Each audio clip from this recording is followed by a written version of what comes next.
قرآن د الله پیغام دی. آخری پیغمبر صلی الله علیه وسلم باندې نازل شوی دی. رمضان المبارک کی شب قدر کی انا انزلناه فی لیلۃ القدر وما ادراک ما لیلۃ القدر سورۃ القدر کی د تذکرہ شوی ده.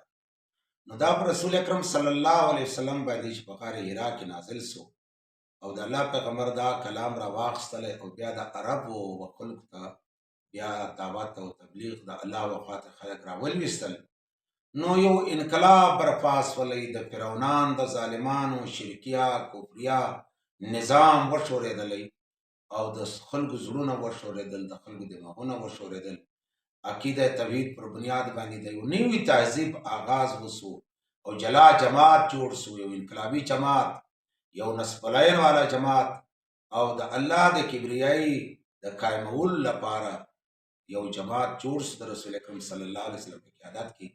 او عرب خلکو د رسول اکرم صلی الله علیه وسلم ځخه په زباندانی کې، په کلام کې او په وینا کې ماته وخوړله. هغه عرب چې دوی ډیر په فخر باندې پر خپل شاعري، پر خپل قادر کلامی، پر خپل فصاحت باندې ډیر فخر کاوه او دا ویل چې موږ د خطابت ډیر لوی ماهرین یو. هغه لوی خلک، خلور خلک، زړور خلک رسول اکرم صلی الله علیه وسلم د دعوت، د پیغام او د الله د کلام په مقابله کې دوی ماته وخوړله. ځکه خو د 14 کلو بعد د عرب خلکو په وراسه کې وهرل په مجلس او په دعوت کې د دوی زیاته خوند نوس پاته او رسول اکرم صلی الله علیه وسلم تاریخ شپه او پرواز مضبوط کېدی او د خلکو زړونه یې ګټل.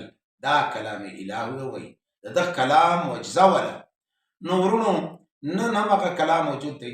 د خدای پاک رسول صلی الله علیه وسلم په خپل آخري حج کې حجۃ الوداع چرته یای پاک رسول الله صلی الله علیه وسلم فرمایل زه دوه شیان تاسو لره لکوم، که تاسو دا ټینګ نیولي ول تاسو به نه ګمراه کار راستو.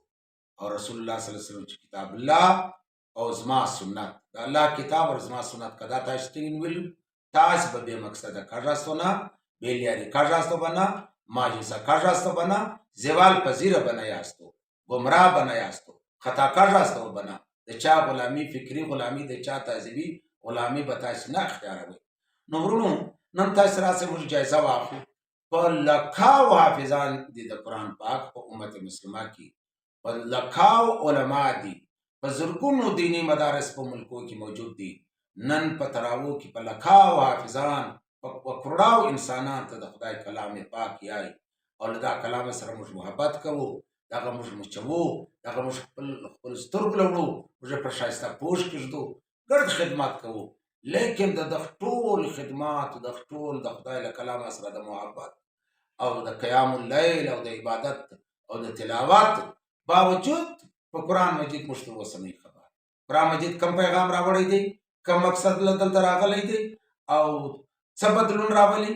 په هغه امت مسلمان خبره ده.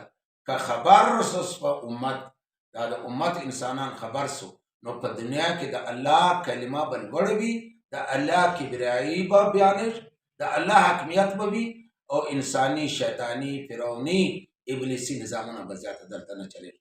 زه یو کوچنی واقعه تاسو ته بیانوم، تاسو پر دا باندې غور وکړئ.